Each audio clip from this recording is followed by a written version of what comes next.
Hello everyone and welcome to my YouTube channel. Today we are going to discuss how to fix cannot verify identity. This action could not be completed because of a server error.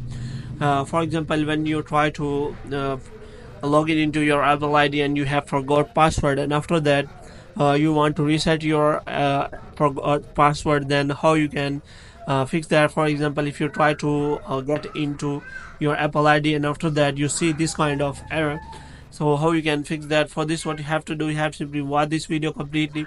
So without wasting any time, let's start the video. So first of all, what you have to do, you have to simply check whether you are connected to a proper Wi-Fi or internet connection. For this, what you have to do, you have to simply turn on the airplane mode, and after that you have to simply turn off after a few seconds. This will restart your Wi-Fi or internet connection. And after that, what you have to do next is you have to simply go to settings, and after that you have to simply go to general.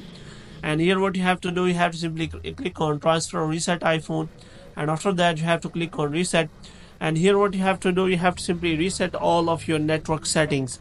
And after resetting all of your network settings, you have to simply go back, and again you have to click on transfer or reset iPhone, again click on reset, and now you have to simply reset your location and privacy.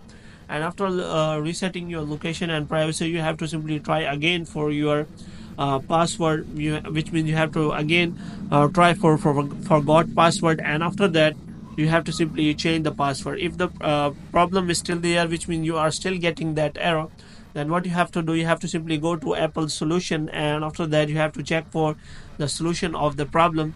And you can also search for the Apple discussion, and you have to check whether you are same facing, which means you are facing the problem or all the iPhone user are facing this error. And after that you can simply get a solution from the Apple discussion and Apple support. If the problem is still there, then what you have to do, you have to wait for some time, and you have to try to log in again your Apple ID, and you have to simply try to recover your password. So hope you have liked this video. If you get more videos like these, you can subscribe our channel.